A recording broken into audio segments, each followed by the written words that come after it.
Good morning, everyone, and welcome to DIVE, Diversity, Including Various Ethnicities. We welcome you, and we are so happy that you're joining us today. I am Iris Owens, your host, and on the line with me is my co host. Good morning, Stephanie. How are you? Good morning. Good morning. I'm doing pretty good. Good. Let's see what we got going today. I'm excited. Yes, I am excited as well. We basically guys decided that we would always make sure that we take time to educate what DEI actually means and what it stands for, right? Because we think that's important because those three little letters have great impact behind them. And many times I think it causes people sometimes to be uncomfortable, or they just kind of breeze by it because they're like, what exactly does that mean? So DEI, of course, stands for diversity, equity, and inclusion. And so our company, Berkshire Hathaway, created this console, and we are so happy that we have this and the opportunity to do this in our company and for our clients, and to be astute and to be on top of things. And so today we're going to talk about what it means in terms of workplace. So we're going to just kind of, have conversation like we normally do. And so basically we're going to focus on the fact that most employers will happily tell you that they support diversity and inclusion, right? We hear that all the time. And those are words that we hear a lot nowadays. Um your job though as a person in a company is to find out how that's being done, or do you see resemblance of that? Do you see evidence of this happening in your company? So Stephanie, what are your most important values when it comes to DEI, to diversity, equity, inclusion? So, thank you for asking because diversity is something that is very important to me, being of a Black female. Mm-hmm. So, when I look at a company, I want to see if it represents the community. Mm-hmm. So, if the employees of the company look like the community that they serve in numbers, fashion, religion, everything, you it's hard, because you see one or two faces of it and you make a judgment, but you actually have to look into it and see, does it represent the community in which we serve? And then equity, every for me, in order to grow wealth, you have to own property. Mm-hmm. You know, without property, I mean, you can have stocks and things like that, but real estate equity is massive. And I think that a lot of minority communities haven't been entitled to that privilege. Mm-hmm. So that those are the Okay. that's So for me, diversity, equity, inclusion, though the values, most important values to me is similar, but for me, it is the fact that, yes, I think as humans, right? And I'm not gonna not I'm not talking any particular race, as the human race, it is only it only makes sense that if I'm involved in something, that I am not the lone soldier in it. And that's in anything that we're involved in. It helps when people see themselves represented. Without that, you feel that you're an anomaly. Like you're just here, and this is just only unique to you. And the world is not created to be only unique to any one person, any one race, any group of people, any gender of people. The world is created for everyone to have the opportunity, right, for the pursuit of happiness and success and those things. But we also know that in the world in which we live, that's not always an even playing field. And so for me, the most important value is that, yes, when we are working with our clients, when we are encountering people from different walks of life other than ourselves, that we are also mindful of where that person is coming from and where that person is trying to go. And that my only goal in life is not to be concerned about from whence you came or what I think you came from or where you think I came from, but is that we are both here to serve one another to get to the end goal. And whatever that end goal is for us, it is that to help someone obtain home ownership, right? And you're right, real estate is one of the greatest places you can make an investment. It's generational wealth. It helps to give you a foundation, gives your children and your children's children a foundation. And so it's very hard, I think, when people cannot see that. And so the goal is when we talk about equity, is that it is made available to everyone who wants to be able to obtain it, as opposed to the haves and the have-nots. And inclusion has to be that everyone is included, regardless of your age, your gender, your race, your background, your social economic status. Everyone should be able to have the opportunity to obtain home ownership. And it doesn't mean everybody wants home ownership, right? But everyone should at least be able to have an opportunity to obtain it. And I think it's important that we work at making that possible for our clients and for anyone else who wants to be able to do it. So, What how can important is diversity to you? I'm I sorry. have a Yes. question. So, and I want to bring this home so where people really understand this. I am from a very small town in Illinois, born and Mm-hmm. raised Midwestern. Okay. In my hometown, when, and I'm in my early 50s, I'll be transparent here. When my parents purchased their home, Mm-hmm. there's a street called 12th Street. Okay. Um, toward the river after 12th Street was considered the minority area. West of 12th Street was not. There was maybe 5 families that were allowed. When I say allowed, steering, which we know as when people steer certain races, Mm-hmm. groups of people to a certain area. Correct. That was prominent in my hometown. Like they weren't showed houses past 12th Street. Hmm. So Okay. I was raised in this environment where my parents did bypass 12th Street. I mean, my elementary school, I was one of a couple Black girls. Mm-hmm. Only a couple minorities was in my whole elementary school. And Mm-hmm. it's a small town. But if you went to the next elementary school, it was predominantly the other way.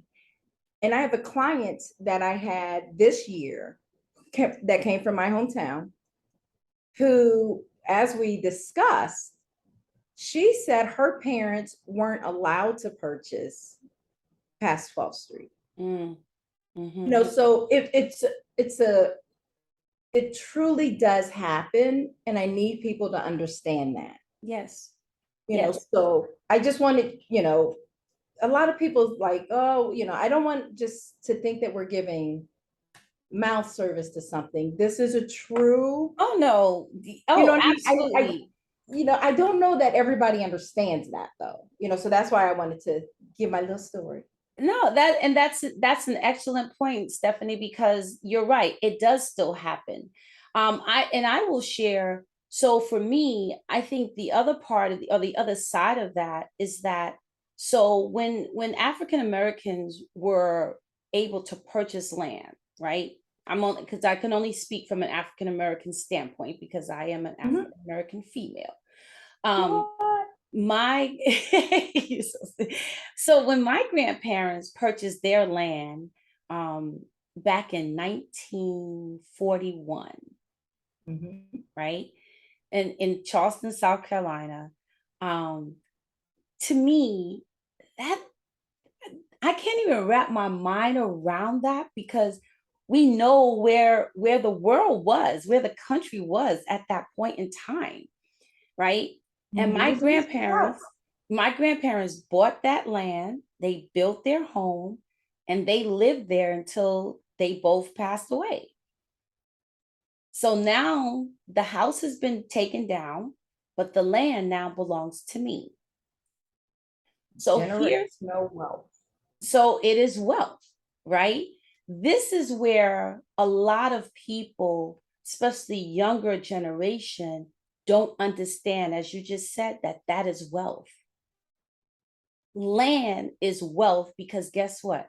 God's not making any more of it. You can't get no more. You can't That's get any it. more of it. And the fact that it is a it's heritage. So for Mhm. me, because of course, now where we are, there are so many, I get letters, I get calls all the time from investors who want to buy that piece of parcel. And of course, what they're offering to me could never value to what that land really means to the heritage of my family, Yes. right? And my in the future generations that come along. I may never live on that land. My children may never live on that land, but I would never sell that land. And Mm-mm. that's something that we need to understand because many times, many cultures come to America and feel that they own nothing. Mhm. They own nothing. And we're told, what is the American dream? The American dream is to buy a home. But if you own land, you do have a part of the American dream. Yes, you do. And don't sell your land or sell your parents the home that your parents built and work blood sweat and tears for. Don't sell it for a few $1,000 because I'm telling you it really is just a few $1,000 based on what it really means What to it the wealth meant. of your family. Yes. you know that's very important. So Stephanie, I really appreciate you saying that because that is where I think we miss it sometimes. It is not just about buying a house. It's not just about being told, I can't afford this house, because you're right. We see the stories now, where there was a story just recently about a couple who said their house was appraised by an appraiser, and the house was didn't appraise at what they thought or they believed it should have appraised at. That same couple had their their white counterparts come to that home to do an appraisal, and the house praised almost double what they were told. So we're not we can't walk around and act as though like these things aren't happening. They are happening and they continue to happen, and people continue to lose land. I think it's really crazy. I don't know if any of you have heard or read the story about the family who owned the beach in LA, California. in Mhm. California, whose land was taken from them. And now it's almost what, 100 and something, no, it's not that long, it's 50 something years ago now that LA County is saying they're going to return the land to them. But the land was taken from them, and then the land was never even used for anything. The land It's was beachfront property. Do you realize how much their family was robbed of in terms of wealth, generational wealth, and that it sat for years with nothing being done with it? and the fact that I do remember that story, and they're compensating them now, Yes. but the 50 years that they took, Yes. No value you can truly add to the None. pride that that family has missed out on. Absolutely. You know, you can't replace that. You Well, can't. I don't think you can. No, you can't. You can't, because it's not just wealth is not just money. Wealth is also Mhm. history. Wealth is Mhm. legacy. Wealth is, as you just stated, wealth is what we have the ability to stand on, right? As look at what we have been blessed with, look at what we've done Mhm. with what we were given and what we were able to obtain and what we are able to pass on. Wealth is all those things. It's not just dollars and cents, but dollars and cents are what we can definitely measure. Exactly. you know, it's tangible, Mhm. but the untangible, you cannot measure that. And that is the greatest loss, I believe, in situations where people are land is taken or property is taken unrightfully, and then you have to start all over again, and sometimes people never start all over again because the It's not meant to be. devastation of it doesn't allow them to move forward. Exactly. So So, that was a great point. You were right on point with that. So since we were talking about that, so basically, how important is diversity to you, and what value does it bring? What does it hold for you? so the value of diversity, ask the question again. How important is diversity to you, and what value does it bring? Diversity is important because, as I said, we have one world and we all have to live here together. Correct. We need to be able to see, we all see differences. We all see the differences. But to accept and coexist Hmm. on a level playing field Hmm. is should be the American dream. And it's why America is so great, Right. you know, Right. and the value is I don't even know how to put that in words. It just it always broke my heart to know that I'm being judged because of what I look like. Hmm. Because for everyone who looks at me and sees a Black female, that's not what I am. Nope. That's just what I'm, the outside of me holds. I'm so Hmm. much bigger and greater. Hmm. You know what I mean? And I never understood how people just judge based on race. And, even when I see other ethnicities or lifestyle differences, I don't, just because I don't live your lifestyle doesn't mean I don't want to understand it. And I respect you for living it. It's your story, it's your life. Hmm. I believe God created us all equal. And we need to get to the point that we see God in everybody and Hmm. stop looking at what they say, what they do, what they look like, or who they're with. So I That's a hope I good. answered that question.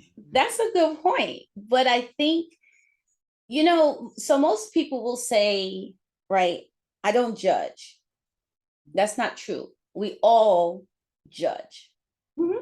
We're human. The mere fact that we are given the ability to discern, to have an opinion, to say yes or say no, we all do judge. Mhm. I do believe that many times diversity is difficult because diversity creates a level of uncomfortableness for people. Um, if I am a person and I'm not giving myself a gender, I'm not giving myself a race. But if I'm a person and what I have been reared in, I'm born into, whatever that is that I have always seen, I have been taught, I've only know this, Mhm. it sometimes is difficult then to look outside of that and to comprehend what that means for that person or for this group of people. Yes. So when we refuse to open our minds, and I always say between faith, gender, family, you know, government, we have all these things that tell us you shouldn't do this. You shouldn't Mhm. like that. You should not ever, ever want to do, you know.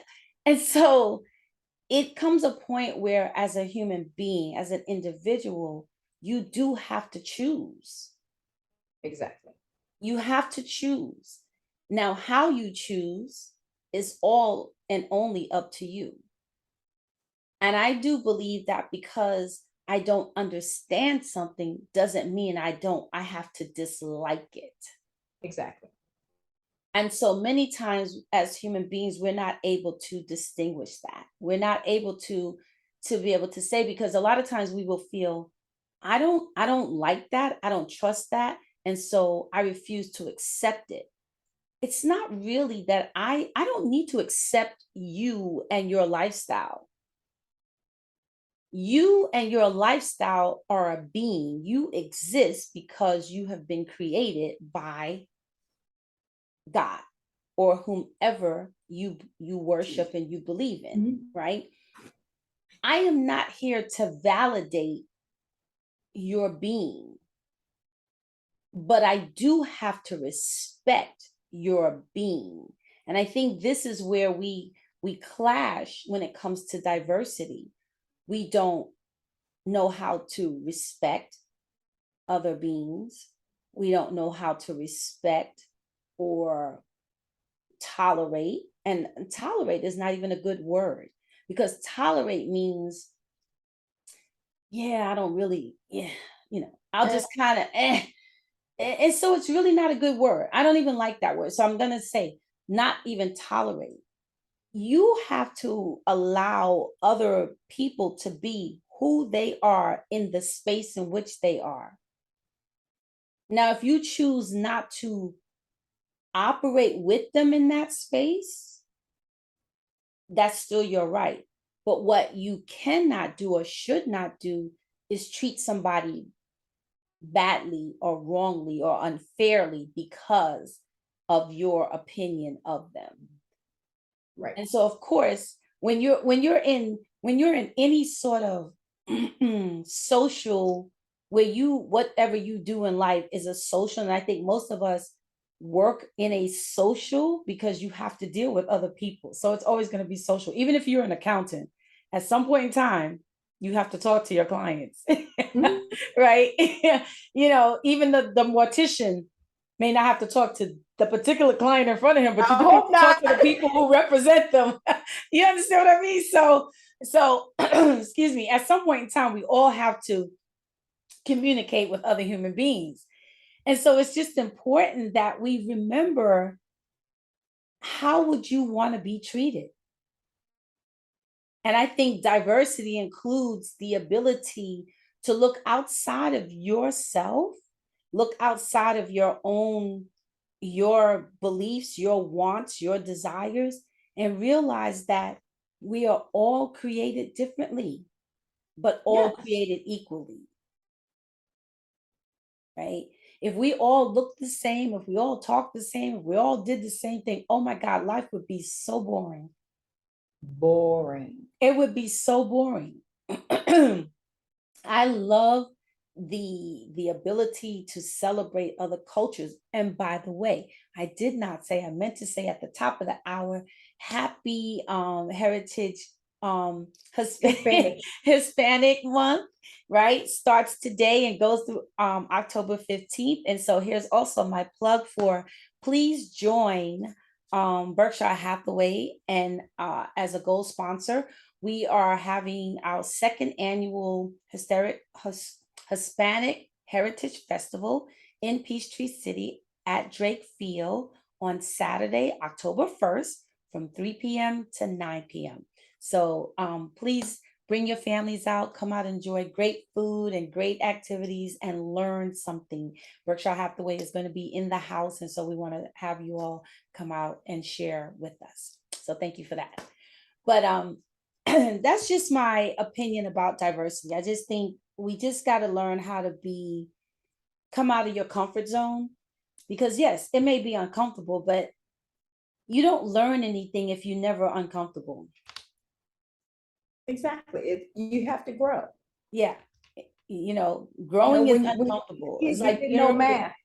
right. Yeah. Oh, don't talk about it. Yes. Right. You have to learn it. You got to learn it. Right. Yeah. Yeah. So, what are you doing? What are you doing? What do you think you're doing to make, everyone feel inclusive? So the word that I use, and I truly believe that do unto others as you would have others do unto you. Mm-hmm. So when I meet clients, I just try to treat everybody like myself. When I meet clients that are different, I actually ask questions that I have. I always say, I hope I don't offend you, but whatever. I had, I'm trying to, we always try to be politically correct with our words. Yes. And sometimes I get tripped up on that. So I have a same-sex couple. Mm-hmm. When I met them, I always bring my clients, we talk about the process and da da da da da da. And my first question is, what are your pronouns?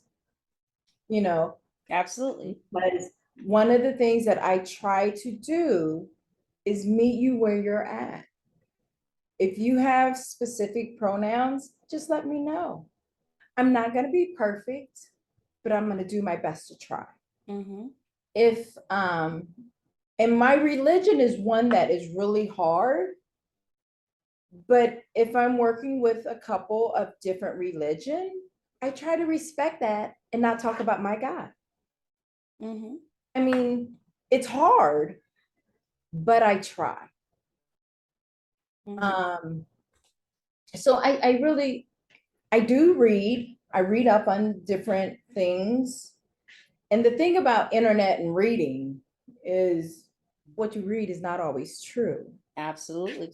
So when I know that I have people of different ethnicities or races or whatever, and I have a question, I ask. Because the one thing that I believe, as uncomfortable as our diversity is, we can't overcome it if we can't speak about it. And the only person to educate me on a different race is a person of that race. Correct. So I ask. Right. I ask. I agree. I also think too, though, that when we are dealing with differences, I like to look at it and I always say, so now that we know our differences, well, let's focus on our likeness. Because the one thing I realize in life is that at the end of the day, again, we're only still just human beings, right? It's the same as you live at 123 ABC, I live at 124 ABC. We live on the same street. Our houses may even be alike, but on the inside, our houses look nothing alike, right? I think sometimes we have to look at it from the perspective of the outside is the outer shell, it is the thing that protects us from the world. But we have to start to focus more on what's on the inner, what's on inside the shell, what's on the walls of the shell, right? If I started to peel away layers of a person, myself and you, let's say, right? I'm going to find, oh, I hope I would find, right? Kindness, humility, Mhm. joy, peace, sadness, loss. Those are things that as human beings, we all share in common, right? And so, regardless of who I think you are, um, I have to listen. I Mhm. think for me, the greatest lesson I ever had was early on in life was I was in my 20s. I'm born and raised in New York, and so I was a psych major in college, and so I had the opportunity to um, take a job at a methadone clinic in New York City, in Manhattan. Mm. This was right at the height of AIDS, when we did not know what AIDS even really meant, what it was. We just know Mhm. that it was a disease and it was rapidly killing people. The training came out for those of us who were doing this work, because I was a counselor, so I did intake, psych vows, and intake for the clients who were coming to begin methadone. My teacher for this training walked in, and he was frail. He was Hispanic. He had what you could tell were bruising all over his Mm. body and sores. And on the table that he had all of his material laid on was a pill box that had, each day labeled, and he had multiple pills in them. But they were also laid out for multiple times a day, not just like once a day. Mm. And when the presenter started to speak, he shared that he was HIV positive, right? But he had full blown AIDS. He had been on his deathbed 3 times, and this is early stage of AIDS. So this was definitely miracle working, because most people got sick and they died. They Three die. times he had been on his deathbed. And I remember that he started to talk about his partner. So he was a gay male who was sick, Mhm. who had AIDS, but his partner, he began to describe his partner. And what I heard, I didn't hear two men, I didn't hear same sex, I didn't hear. What I heard were two people who loved Who each I other. love. What I heard was what I would have said about someone I was in love with. And if I was sick, what I would have wanted from the person who was there with me, sharing with me, going through this life experience. So for me, I learned very quickly on that I was able to remove all of this. I have this opinion, and really I didn't have an opinion. I grew up in New York City. The diversity in places when you grow up in major cities is so vast. It's really, in my opinion, I could be wrong, it's really hard to walk around. It doesn't say that there is not prejudice. It doesn't say that there's not racism. It doesn't say that there's not sexism. There is, but I'm saying I grew up, I think, in one of the greatest cities in the world to experience life. So Mhm. I'll leave it there. But when listening to the presenter, I realized if I had closed my eyes, I didn't, like I said, I didn't see a man. I didn't see a gay male. I didn't see a man with AIDS. I saw a human being who was sick, but who had someone to share this journey with them and who loved them Yeah. and took care of them. And I think when you start to unpack things in your life, if you would take on that sort of mindset, like never mind what you think it is, never mind your opinion about it, but just human beings, recognizing people for who they are. I'm a human being, you're a human being. Because everything you do is not perfect. I may not like No. the way you cook your rice.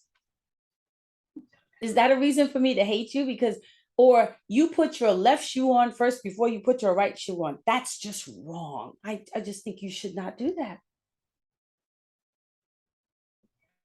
Right. It's not. It's not that serious, right? Not So this. I say that to so that people can understand. If you look at life and reflectiveness or do self-reflection and think about it, just think about how you would want somebody to treat you. That's it.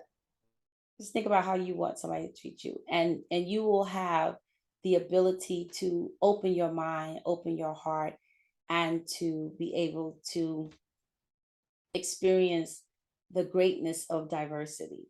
Because yes, we know our differences, but can we now focus on our likenesses and our likenesses And that we're connect our likeness. yeah. Yeah. So I like that. yeah, You know, it's also called practice empathy on a daily basis. absolutely, You know, absolutely, and everybody doesn't have empathy, and that's what makes the world go round. I get it. yes, But whenever you go to judge, whenever you go to say, I don't like, maybe hmm, get to know that person first. yes, this is true. This is true. Yes. So Yeah. so we hope that you guys garnered something good from today, right? We all get sometimes we get really deep. Sometimes we have laughter all the way, but this is a very serious topic. And it is what we have to be mindful of, that every day that we're going out and we're encountering people who don't look like us, don't sound like us, don't walk like us, don't talk like us. Um, you just have to be mindful that our goal here is to help, Yes, it is. is to be of service. And so, just remember that when you don't be intimidated. Like Stephanie said, it's okay to ask questions. I'm sure another person would rather you ask a question of something you don't understand about them or about their culture, rather than make a misguided decision or or opinion about who you think they are, and you never bothered to even ask, because I'm sure they would be happy to share with you if you just asked the question. Most people are. I find most people are. Yes. Yeah. If you don't know, time to Just learn. ask. Most of us love the Don't opportunity. Google. No, don't Google, because Google will be wrong. Google will be wrong. Google can be wrong. It's not always right. It's at our fingertips, Oh but yes. sometimes Oh yes. Or like Wikipedia. Yeah, just be careful. Just be careful. yeah, be careful what you read on the internet. Just let's engage in the conversation and let's keep the topic Yes. moving forward. Yes. And Learn from our differences. yeah, keep an open mind. That's the biggest thing. Keep an open mind. So we thank you all for joining us today. Stephanie, thank you. This was really, really great. I had, like I said, we wanted to focus on just making sure that we're always sharing knowledge. And so we hope that you garnered some nuggets of knowledge today, some information. Hope that you garnered some things, or we said some things that made you go, yeah, maybe I should think about that. Wait, I have a question Yes, to our listeners. Can I propose a challenge? absolutely. So, why don't you share what you are doing to include diversity and what diversity and inclusion means to you. Oh, Why excellent. don't you send it to us? I love that. So repeat the challenge again. I love it. So share with us what diversity means to you and what you are doing to make it a better place. Um, just let us know how you're doing, and maybe there's something you can teach us. Absolutely. I love that. So you guys got the challenge. So let's do this. So since it is Hispanic Heritage Month, we will use that time frame. So starting today, September 15th through October 15th, we want you to share with us how you are working with, or how you express, or how you're working in diversity, and Yes. your ideas, and share them with us. I love it, Stephanie. That's good stuff. And so, Yeah, and I look, mean, this is how we're gonna get better. we'll even make it better. There'll be a prize. There'll be a prize, because this is gonna be, I love this. Ah, yes, this is excellent. There will be a prize. We're gonna come up with a prize. So you all participate, and we will actually talk about this each week between now and October 15th. Okay.